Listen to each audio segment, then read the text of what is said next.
구스 사람이 이르러 고하되 내 주 왕께 보할 소식이 있나이다. 여호와께서 오늘날 왕을 대적하던 모든 원수를 갚으셨나이다. 왕이 구스 사람에게 묻되 소년 압살롬이 잘 있느냐?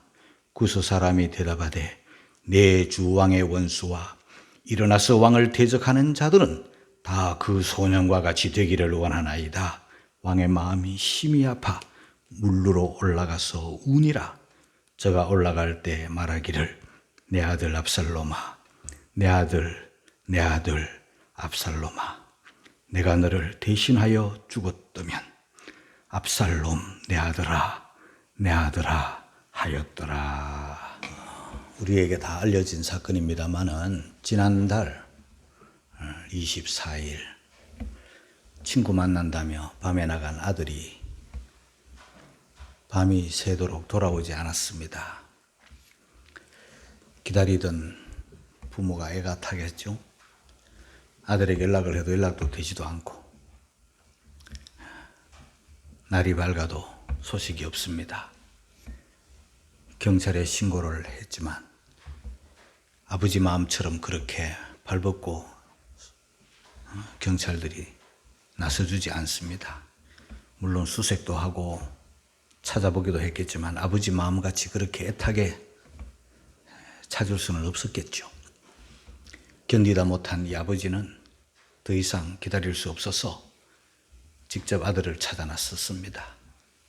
자신의 블로그에 내 아들 찾아달라고 글을 올리기도 하고 아들의 사진을 올리기도 하고 아들이 없어진 그 한강변 주변에 현수막을 붙여서 내 아들을 찾습니다.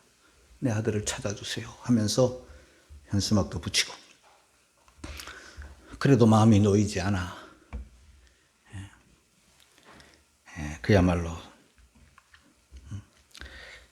천장을 넘는 전단지를 이곳저곳에 붙여가면서 실종된 대학생 내 아들을 찾아주세요 하면서 울부짖었습니다. 며칠이 지났습니다. 아들 잃고 아들 집 나간 지 6일 만에 일반 구조사, 경찰도 아닌 일반 구조사가 고용한 사람이 찾았습니다. 구조견을 데리고 그렇게 애타게 찾았는데 결국은 벌써 죽은 지 싸늘하여 시신도 채 알아볼 수 없을 정도로 그렇게 부패된 아들을 한강 앞에서 찾았습니다. 아들 뒤쪽 머리에 상처나 있는 부분도 있고 또 뺨도 근육이 파열될 만큼 상처를 입었는데 친구 만나러 나갔는데 누가 죽였는지 아직도 범인이 잡히지 않고 있습니다. 증거물들은 자꾸 사라지고 없고 장례는 치렀지만 범인은 아직 나타나지 않고 추정은 가지만 실정이 없는 그런 가운데 울고만 있는 아버지의 그 안타까운 모습을 우리는 생각하지 않을 수 없습니다. 자식을 잃은 아버지, 그 마음을 우리는 어찌 다 헤아릴 수 있겠습니까? 과거에 아버지의 권위는 하늘을 치솟았습니다. 가부장적 시대에 살던 아버지, 힘과 권위의 상징이었습니다. 그러나 이 현대에 와서는 아버지의 자리, 아버지의 위치, 아버지의 권위 많이 허물어졌습니다. 아버지의 설 자리가 자꾸 없어지고 있습니다. 요즘은 힘이 지배하는 세상이 아니잖아요. 조그마한 어린 애들이 아버지보다 더 스마트폰을, 컴퓨터를 더 잘 만지니 아버지들이 자식들 앞에 배워야 될 이런 입장에 자꾸 권위가 떨어지고 있습니다.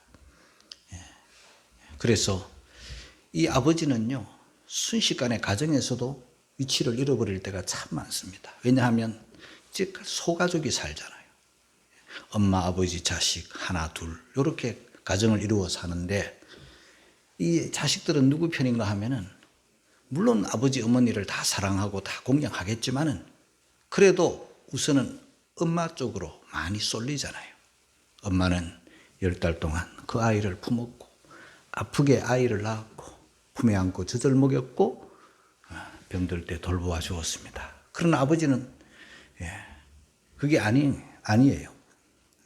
돈 번다고 처자식 먹여 살린다고 이렇게 험한 세상에 나가서 이렇게 살다 보니 아무래도 소통이 많이 부족합니다. 그래서 삐걱하면 이 중간에 자식들이나 아내가 약간만 속을 하면 이 아버지는 안 그래도 권위를 다 잃어버려서 쓸 자리 없는데 금세 외톨이가 되고 그만 방황하게 됩니다. 행여나 사업이 무너진다든가 또 행여나 직장을 잃어버린다든가 뭐 이런 여러 가지 경제적인 곤란을 위기를 겪으면 더 설 자리가 없어져서 죄다 산으로 들어가서 자연인이 되고 맙니다. 나는 자연인이다 하는 그런 프로그램들을 보면은 다 과거에는 한때 잘 나가던 사람들이었는데 또 어느 정도 가정을 꾸려가던 그런 가장들이었는데 어느 순간 몰락해가지고 설 자리, 앉을 자리 다 잃어버린 채 방황하다가 생명 연명하기 위해서 산속 깊은 곳에 들어가서 그렇게 혼밥을 먹으면서 산을 일구면서 그렇게 지나고 있는 그런 모습들을 우리는 많이 보았지 않습니까? 물론 어머니도 마찬가지입니다. 자녀들은 어머니를 공경해야 되는데요. 옛부터 내려오는 말 중에 사자성어 중에 반포지효라는 말이 있어요. 이 반자는 무슨 말인가 하면 돌이킬 반자예요. 포자는 먹일 포자예요. 돌이켜 먹인다 그런 뜻이에요. 돌이켜 먹여서 효를 행한다 하는 뜻인데요. 옛날 내려오던 이 말의 의미는요. 새 중에 까마귀라는 새가 있잖아요. 이 까마귀라는 새가 어미 품에서 깨어나고 그렇게 해서 어미가 물어다 주는 먹이를 60일 동안 먹고 살아요. 그러고 난 다음에 이제 자기가 다 자라고 난 다음에는 다시 돌이켜 어미를 먹이는 거예요. 60일 동안 먹인다. 그래서 은혜를 보답한다. 효를 행함으로 어미에게 효를 행한다는 그런 뜻이에요. 물론 까마귀라는 짐승을 내세워서 이런 말을 지었지만 결국은 사람 이야기거든요. 우리가 어릴 때 다 부모님의 품에 안겨서 젖 먹고 자랐잖아요. 부모님의 사랑, 부모님의 은혜 아니고는 우리가 어찌 크겠습니까? 그런데 이제 나이가 들고 성장하면은요, 이제 다시 쇠약한 노인된 어머니, 아버지를 우리가 외면하면 안 되겠죠. 돌보아 드려야 되는 것이 당연함에도 불구하고 세상이 각박해지고 먹고 살기 힘들고 어렵다 보니까 부모들을 외면하고 부모들을 멀리하고 부모님들을 요양원에다가 맡겨버리고 그런 효를 하지 못하는 그런 경우들이 우리 주변에 지금 흔하게 많이 일어나고 있는 그런 현실이지 않습니까? 까마귀만도 못한 그런 자식들이 많은 거예요. 까마귀만도 못한 부모들도 물론 있어요. 까마귀만도 못한 이 자식을 생각할 때 저는 누가 생각이 났는가 하면은 다윗의 아들 압살롬이 생각이 나서 오늘 이 말씀을 전하는 거예요. 다윗의 아들 압살롬. 이 압살롬이 아버지를 반역을 합니다. 첫 번째 우리가 들을 말씀인데요. 아버지를 반역하는 압살롬이에요. 자, 이 압살롬은요, 다윗의 셋째 아들입니다. 참 셋째 아들인데도 아주 인물이 잘났어요. 성경에 보면은요, 정수리에서부터 발끝까지 흠이 없는 아들이에요. 그 아들을 보는 아버지는 마음이 든든했어요. 첫째 아들 이 암논이라는 아들은요, 듬직하지 못해서 믿음성이 안 간 아들이에요. 그런데 어떤 일이 집안에 일어났는가 하면요, 이 맏아들이 암논이 자기 이복누이 다말을 겁탈을 하는 거예요. 이 사실을 안 그 이복누이 다말의 오빠인 이 셋째 아들 압살롬이 그것을 알고는 자기 누이의 가슴에, 누이의 눈에 일평생 상처를 남긴 처럼 앙심을 품습니다. 아버지가 이 암논을 강하게 벌을 내려야 됨에도 불구하고 이 맏아들에게 벌을 내리지 못하는 거예요. 그러니 압살롬이 앙심을 품고 2년 동안 가슴에 품고 있다가 양털 깎는 날, 집안 잔칫날에 별장으로 다 아들들을, 형제들을 한자리에 모읍니다. 죽이려고, 암논 죽이려고 모으는 거예요. 부하들을 시켜놓고, 종들을 시켜가지고 술 먹여 죽여라. 내가 신호할 때 죽여버려라. 다 내가 책임질게. 하고는 잔칫날에 아무것도 모르고 형제들이 압살롬의 초청을 받아가지고 와서 아주 즐거운 시간을 갖는 그 순간 압살롬이 형을, 종들을 시켜서 죽여버립니다. 살해를 한 집안에 큰 칼부림이 일어난 거예요. 이 압살롬은 너무 두려워서 그 아버지의 벌이 너무 무서워서 살려고 도망을 갑니다. 그 외가 그술이라는 지방까지 도망을 가가지고 거기서 또 수년 동안 지나고 있습니다. 다윗의 군대 장관 요압의 주선으로 다시 그술의 외가에서 숨어 있다가 다시 예루살렘으로 오기는 했지만 아버지가 만나주지를 않습니다. 아버지는 음하게 형을 죽인 이 살인범을 처단을 해야 됨에도 불구하고 그 마음이 약해져서 벌을 못 내리는 거예요. 이 아버지로서 할 수 있는 거는요, 그냥 멀리 하는 거. 멀리 두고 안 보는 거예요. 형은 죽고 없고 둘째 길르압이라는 이 둘째 아들은 이 정치계에는 아주 얼씬도 하지 않고 뭐 죽었는지 뭐 성경에 아예 안 나타나요. 셋째 아들인 이 압살롬이 아무리 기다려도 수년간을 기다려도 아버지는 자기를 쳐다도 안 보고 불러주지도 않고 이러고 살다가는 안 되겠다 싶어서 스스로 왕이 되려고 마음을 먹고 수년간 준비를 하는 거예요.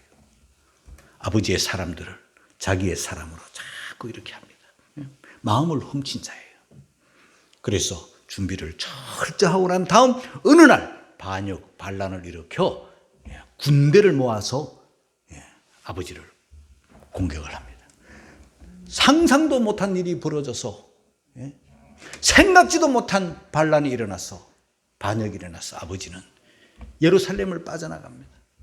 놀라서 빠져나가는데 얼마나 급하게 빠져나갔던지 신발도 신지 못한 채 예루살렘을 빠져나가서 막 울면서 갑니다. 온 백성들이 울면서 떠나는 왕을 배웅합니다. 그 왕궁의 사람들을 다 데려가지 못하고 남겨둔 후궁들을 이 압살롬이 아버지를 내쫓고 그 왕의 자리에 앉아서 수많은 사람들이 보는 백주대낮에 아버지의 후궁들을 다 성적으로 겁탈을 합니다.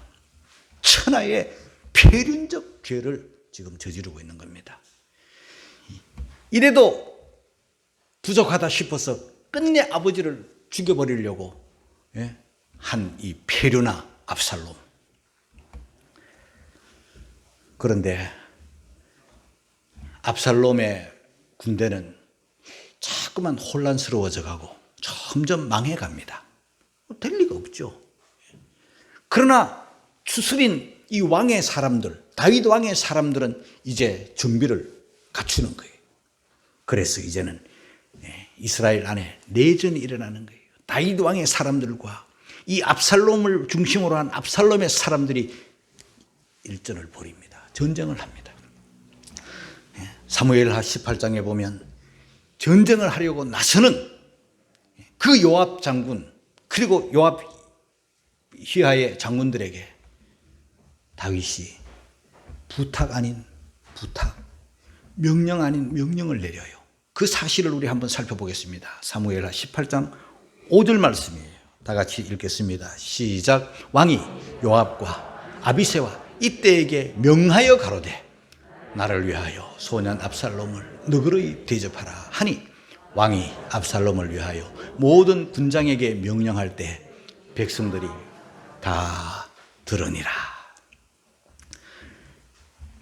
요압과 아비새와 이때라는 이런 장수들을, 그 압살롬을 포함한 그 군대를, 반역자들을 제압하기 위해서 전쟁터로 보내면서 보통 일반 상식 같으면 엄히 처단하라 이렇게 명령을 내려야 마땅합니다. 진멸하라, 적장을 죽이라 이렇게 명령을 해야 될 것 같은데 그 적장이 누구입니까? 다윗에게는 그 잘난 아들인 거예요. 아들이기 때문에 엄한 명령을 못 내리는 거예요. 그래서 뭐라고 합니까? 압살롬을 보지 말고 나를 좀 받아오. 나를 위하여 소년 압살롬을 너그러이 대접하라. 소년 압살롬이래요. 뭐 젊었다는 표현이에요. 더 나아가서 어리다는 표현도 그 안에 들어있어요. 이것은 다윗이 내릴 명령이 아닌 거예요. 적진으로 생명 걸고 나가는 장수들에게, 부하들에게 내릴 명령이 아닌 거예요. 그런데 그런 명령을 내려요. 왜 그럴까요? 아버지이기 때문에 그래요. 자기 아들 압살롬이 자기들의 부하인 요압이나 사람들에게 전쟁터에서 죽는 것을 원치 않는 아버지예요.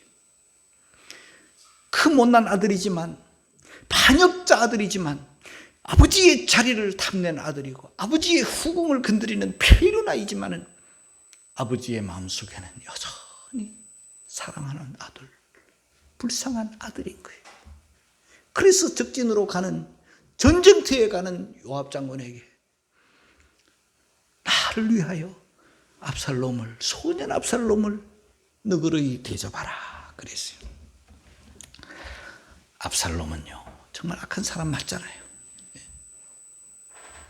저 예루살렘에 가면은 그 예루살렘이 그 높은 산봉우리에 있거든요.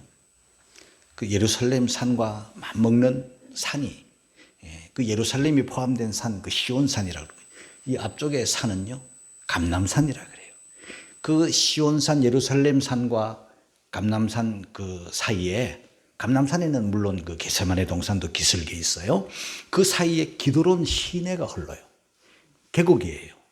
그런데 그 계곡은 와디라고 해서 비가 오면 물이 내리고 비가 그치면 물이 없어지는 그런 와디인데요. 이쪽에서 봐도 보이고 저쪽에서 봐도 보이는 그 기드론 골짜기에 무덤들이 몇 개 있는데 그 중에 하나의 무덤이 마치 깔때기를 뒤집어 놓은 것과 같은 무덤이 하나 있는데 압살롬의 무덤이에요. 마치 화면에 보이는 저 무덤이에요. 3000년 전 무덤이에요. 다윗 시대가 3000년 전이니까요. 그런데 저 압살롬의 무덤을 지나는 사람들이, 그 유대인들은요, 이스라엘 사람들은요, 다윗 왕에 대해서는 너무너무 존경해요. 지금도 존경해요. 지금도 다윗의 무덤은요 너무너무 거룩하게, 어마어마하게 지키고 참배하고 그래요. 그 사람들이 다윗을 너무너무 존경하니까, 사랑하니까. 그런데 그 아버지에게 불효하고 아버지의 자리를 탐하고 아버지의 후궁을 겁탈하고 반역을 일으킨 못된 저 압살롬은요 이스라엘 사람들, 유대인들이 좋아 안 해요. 그래서 저 무덤에는 사람들이 지나가다가 돌멩이 하나씩 들고 한 대 때리고 지나가는 거예요. 그래서 어떨 때는 막 사람들이 던진 돌멩이로 저 무덤이 다 덮였을 때가 있었어요. 여러분, 세월이 많이 지났으니 망정이지 다윗이 그 광경을 보았다면, 아들의 무덤에 돌 던지는 사람들을 보았다면 다윗도 같이 돌 던질 수 있을까요? 반역자이지만은 아들의 무덤에 돌 못 던지는 게 아버지의 마음이잖아요. 아마 이 아버지가 그 무덤 앞을 가로막았을 거예요. 차라리 백성들아, 아들에게 돌 던지려면 나에게 돌 던져라. 아마 이런 마음이었을 거예요. 그러나 사람들은 아는 것 없이 돌을 지금도 던지고 있대요. 자, 전쟁이 자꾸 압살롬 쪽이 기울어져 갑니다. 요압의 기세가 등등해서 다윗의 용사들이 너무 용맹스러워서 왕을 지키려고, 다시 왕궁을 탈환하려고 생명 걸고 압살롬과 그의 군사들을 무찔렀습니다. 그 전쟁에 죽은 사람이 참 많습니다. 그런데 압살롬이 이제 패전한 줄 알고 지 목숨 살려고 도망을 갑니다. 도망을 가는데요, 그토록 아끼던 노새를 타고, 그 머리숱이 얼마나 많은지, 그 머리숱을 자랑으로 여겼던 이 압살롬이 막 급히 도망을 가는데 상수리 나무 밑을 싹 지나가는데, 이 상수리 나무는요, 특징이 위로 뻗는 게 아니라 아래로 뻗는 게 특징이에요. 가지가 아래로 많이 흘러내려와 있는 거예요. 우리가 한번 그때의 그 모습을 상상을 해보면 이 머리결을 날리면서 이렇게 저렇게 지금 상수리 나무 가지를 피하면서 가다가 어느 상수리 나무 가지에 그 출렁출렁하는 그 머리결이 탁 걸리는 순간 대롱 매달리고 밑에 있는 노새는 빠져나가 버린 거예요. 그토록 자랑스럽게 여기던 머리결이 그를 사로잡은 거예요. 그토록 자랑스럽게 타고 다니던 그 부의 상징인, 왕자의 상징인 노새가 그냥 확 주인을 떨쳐버리고 빠져나가 버린 거예요.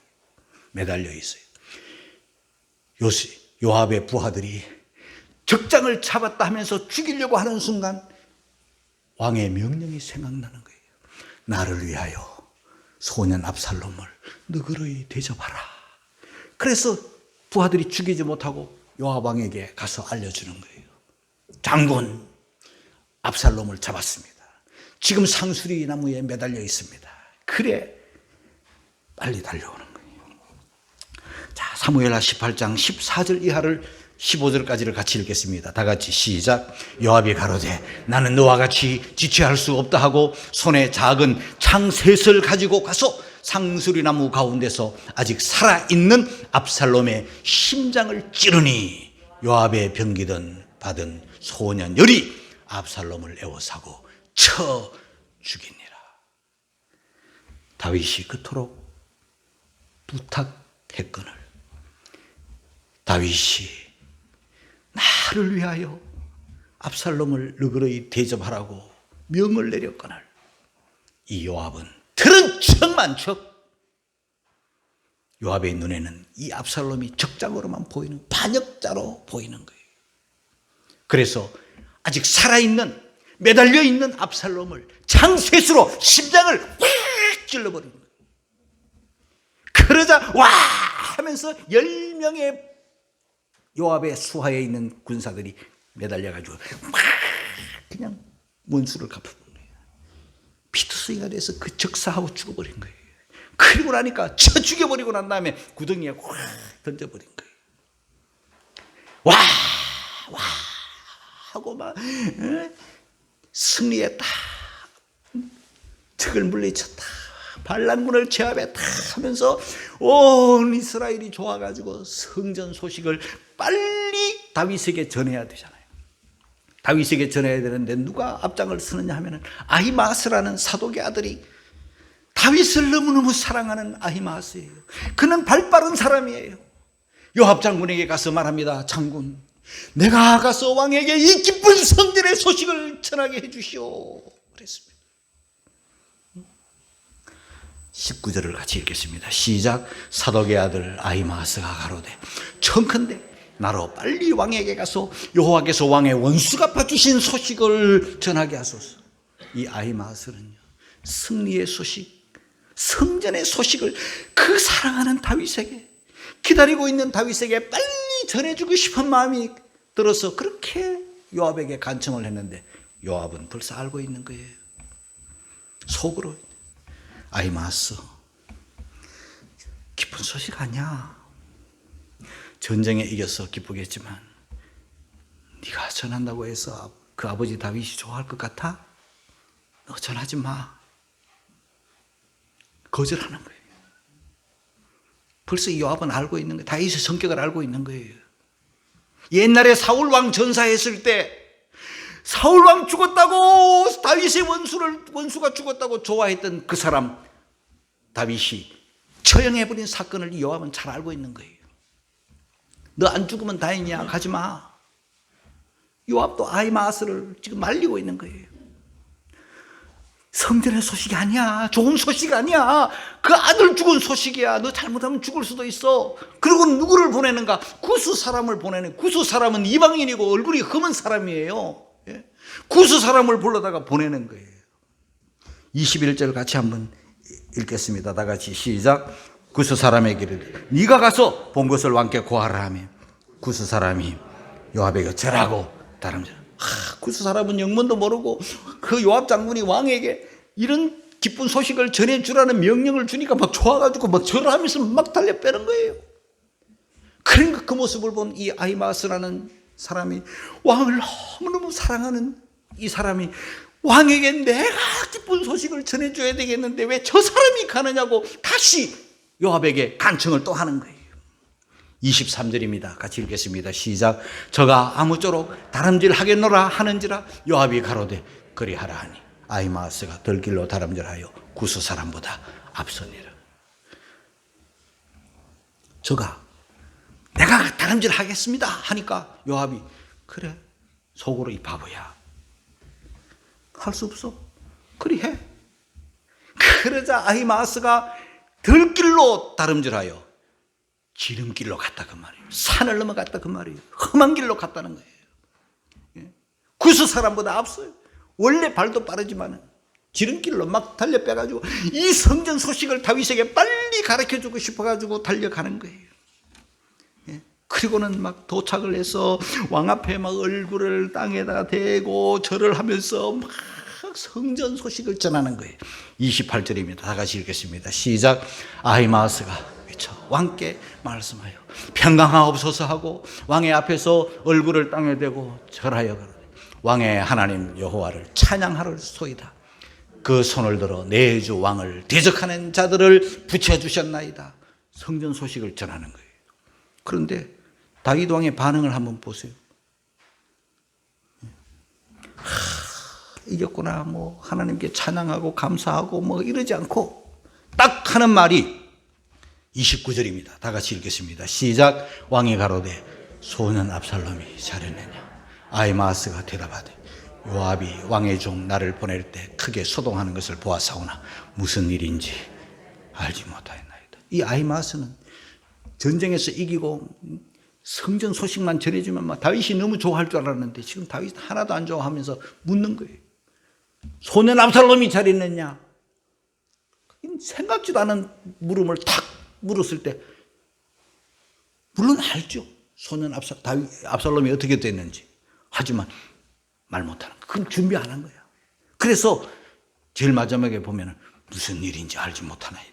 소동은 일어났는데 소동 일어나는 것을 보았는데 잘 말을 못하는 거예요. 그때 누가 오느냐. 요압의 명을 받은 구스 사람이 도착을 하는 거예요. 구스 사람이 다윗에게 왔어요. 구스 사람이 다윗에게 온 게 오늘 본문 31절이에요. 31절 한번 읽겠습니다. 다 같이 시작. 구스 사람이 이르러 고하되 내 주 왕께 보할 소식이 있나이다. 여호와께서 오늘날 왕을 대적하던 모든 원수를 갚으셨나이다. 성전 소식을 똑같이 전하는 거예요. 그런데 다윗은 전혀 기뻐하지 않아요. 다윗의 머릿속에, 다윗의 가슴 속에, 다윗의 온 마음 속에는 오직 자기 아들 아히마아스가 달려와서 절하면서 성전 소식을 전해줘도 내 아들 압살롬 어디 있느냐, 어떻게 되느냐, 아들 소식만 속에 있는 거예요. 이게 아버지 마음 아니에요. 이 구스 사람이 전해줄 때도 또 아들 묻는 거예요. 32절입니다. 다 같이 시작. 왕이 구스 사람에게 묻되 소년 압살롬이 잘 있느냐? 구스 사람이 대답하되 내 주 왕의 원수와 일어나서 왕을 대적하는 자들을 다 그 소년과 같이 되기를 원하니 삥 둘러 말했지만 당신 아들 죽었습니다. 압살롬 죽었습니다 하는 소식. 그 소식을 듣는 순간 이 아버지 다윗의 마음이 녹아내리기 시작하는 거예요. 전쟁의 승리보다 내 아들 압살롬이 죽었다는 소식에 그만 정신을 잃어버린 거예요. 아들의 비보를 듣고 슬퍼하는 다윗의 모습 33절에 같이 읽겠습니다. 시작. 왕의 마음이 힘이 물러 올라갔어. 운이라 저가 올라갈 때 말하기를 내 아들 압살롬아, 내 아들 압살롬아, 내가 너를 대신하여 죽었다며 압살롬 내 아들아 하였더라. 내 아들이 5번, 압살롬 3번 반복해서 아마 더 많았을 거예요. 계속해서 오직 머릿속에, 가슴속에, 마음속에 온통 아들 압살롬만 생각하는 거야. 아들 압살롬. 물루로 올라갔다.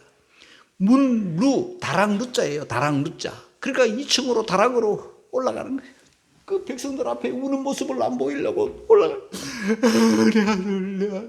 내 아들. 압살롬아. 여러분, 이게 아버지 마음이라는 거예요. 아들이 자기를 대적하고 아들이 아버지 자리를 넘보고 아들이 아버지의 목에 칼을 들이대고 아들이 아버지의 후궁을 엿보였지만 모든 죄, 모든 허물은 다 덮어버려. 이 다윗은요, 아들의 허물, 아들의 죄를 다 덮어버리고 오직 아들 죽은 거 압살롬 내 아들 이러면서 울고만 있는 이게 아버지. 저는 지금 다윗이 옳고 그름을 말씀드리는 게 아니에요. 지금 이 왕은 참 이렇게 해서는 안 되는 건 맞아요. 정신을 차려가지고 부하들의 근황을 묻고 내 용사들 몇 명 죽었느냐, 전사자들은 없느냐, 부상자들은 없느냐 하면서 그 부하들의 근황을 물어야 됨에도 불구하고 그거 지금 생각 못하는 거예요. 마음이 힘이 아파. 여러분, 이 마음을 알아야만 오늘 이 어버이 주일을 우리가 지날 수 있어요. 그 어버이의 아버지의 그 마음을 알아야만 효자가 될 수 있는 거예요. 그 마음까지 가야 돼요. 그리고는 계속 울부짖는 거예요. 정말요, 이 압살롬은요 계속 아버지를 울린 자예요. 사무엘하 13장에서부터 울리기 시작해요. 다 같이 읽겠습니다. 시작. 다윗은 날마다 그 아들을 인하여 슬퍼. 아들이 기쁨이 돼야 되는데 하는 짓이 망나니니까, 자식들 형제들끼리 싸움질이나 하니까 그것을 보는 이 아버지는 어떻게 할 수도 없고 마음이 슬퍼 울고만 있는 거예요. 사무엘 하에도 보면은요, 대성통곡. 이 아들들 때문에 온 백성이 통곡하는 거예요. 백성들도 뭐 왕의 자리를 잃어버리고 쫓겨 피난 갈 때 백성들도 함께 우는 거예요. 계속 아버지에게 눈물 주고 온 집안에 눈물 주고 온 나라 백성들에게 눈물을 주는 자식들이. 그러나 이 아버지는 그 자식을 위해서 우는 거예요. 그게 아버지예요. 내가 너를 대신하여 죽었다면, 33절에 내가 너를 대신하여 죽었다면 내 아들. 이 눈물이 여기서, 오늘 본문은 여기서 끝나지만요, 이 눈물이, 이 아들을 찾는 이 아버지의 눈물이, 아픔이 이걸로 끝나지 않아요. 생각할 때마다 계속 우는 거예요. 19장으로 넘어오면은요, 19장에 오면은 19장 4절에 이제 군사들이 다 승리하고 이제 다윗 왕을 지나가는 거예요. 다 들어오는 거예요. 다윗 앞을 지나가는 거예요. 그러면 다윗은 나가서 그들을 맞이하고 고생했다, 나라를 지켜줬어 하면서 계선 용사들을 맞이해야 되는데 지금 다윗은 그럴 마음이 없어요. 온 정신이 아직 아들에게 다가 있는 거예요. 그래서 4절에 보니까 어떻습니까? 다 같이 시작. 왕이 얼굴을 가리우고 큰 소리로 부르되 내 아들 압살롬아 내 아들아 하니. 장수의 이름을 불러야 되는데 다윗은 아들의 이름만 부르는 거예요. 그 아버지의 마음을 우리는 알아야 돼요. 그런데 요압은 몰라요. 요압은 뭐라고 합니까? 19장 6절입니다. 그 울고 있는 다윗에게 이 요압이 기근을 하는 거예요. 이 요압의 말이 틀린 말은 아니에요. 그러나 요압이 몰랐던 것은요, 아버지의 마음을 요압은 몰랐어요. 19장 6절입니다. 다 같이 시작. 이는 왕께서 미워하는 자를 사랑하시고 사랑하는 자를 미워하시고 오늘 장관들과 신복들을 멸시하심을 나타내심이라.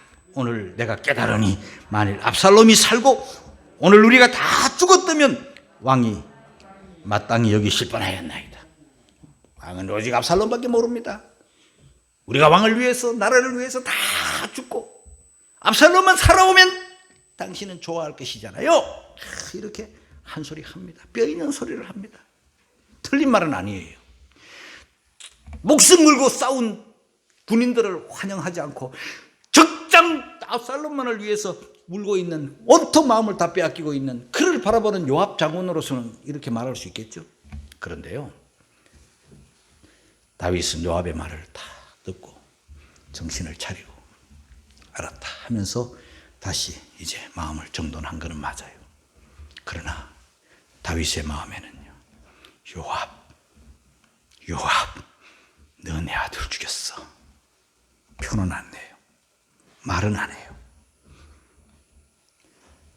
세월이 지나면서요, 죽이지 말아야 될 사람을 요압이 또 죽여버려요. 왜 죽입니까? 이 아브넬 살려두면 내 자리가 위태하다 해서 죽여버려요. 그리고 또 이스보셋 따라간 아마샤도 죽여버려요. 자기에게 걸림돌 되는 압살롬도 죽이고 아브넬도 죽이고 아마샤도 죽이고, 이 요압은요, 다윗 곁에서 수십 년 같이 충성한 사람이고 전쟁터에 나가서 승리를 안겨준 사람인 건 맞지만요, 정말 다윗의 마음을 헤아리지를 못했네요. 그 일 때문에 안 할 전쟁도 많이 했고 안 죽어야 될 사람도 많이 죽었어요. 그래서 마지막 순간에 이제 다윗이 임종을 앞두고 왕을 물려줄 때 그 다음 왕이 될 사람이 아도니아인데, 이 아도니아에게 왕 자리를 안 물려줬어요. 요압이 아도니아에게 붙어버린 거예요. 하나님은 다윗에게 아도니아 아니야, 솔로몬이야. 솔로몬에게 임금의 자리를 딱 넘겨주고, 솔로몬이 앞에 오니까 내 아들 솔로몬아, 내가 너에게 유언을 하마. 내가 너에게 긴히 할 말이 있느니라. 첫째, 너는 하나님을 경외하고 하나님의 말씀대로 살아라. 둘째, 요압을 평안히 내버려 두지 말라. 죽이라. 셋째, 내가 아주 어렵고 힘들 때 저 길르앗에 그 바실레의 아들들이 있느니라. 그 아들들을 너는 기억해서 은총을 베풀라. 이러고 죽었어요. 솔로몬이 왕이 되어서 아도니아 편에 가 있는 이 요압을 쳐 죽여버렸어요. 심판해버렸어요. 사랑하는 성도 여러분, 오늘 저는 말씀을 마칩니다. 옳고 그름에 대해서는 생각할 점이 또 따로 있어요.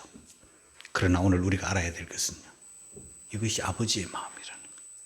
이 아버지의 마음이 여러분 하나님 마음이에요. 저는 그렇게 말씀드릴 수 있어요. 우리의 죄와 우리의 허물을 보지 않고, 우리의 죄와 우리의 허물을 만약에 하나님이 보신다면 우리가 죽어야 돼. 우리가 지옥 가야 되잖아. 그런데 그 죄를 우리에게 묻지 않고 아들에게 십자가를 지워준 아버지, 저는 그 마음이 다윗의 마음이라고 봐요. 압살롬의 죄를 보지 않고 사랑으로 다 덮어버리고, 아들 압살롬한 그 아버지의 마음이 하나님 마음이기 때문에 우리같이 무엇보다도 더 검은 죄를 가진 우리들도 하나님의 자녀가 될 수 있었던 거예요. 이 어버이 주일에 우리가 아버지 마음, 더 나아가 어머니 마음도 잘 깊이 알을 줄 아는 그런 자녀들이 되어서 아버지의 가슴에 요압처럼 못 박는 사람 되지 말고 아버지의 마음을 이해하는 사람이 되고, 더 나아가 하나님의 마음을 알아가는 저와 여러분들이 되시기를 주의 이름으로 축원합니다.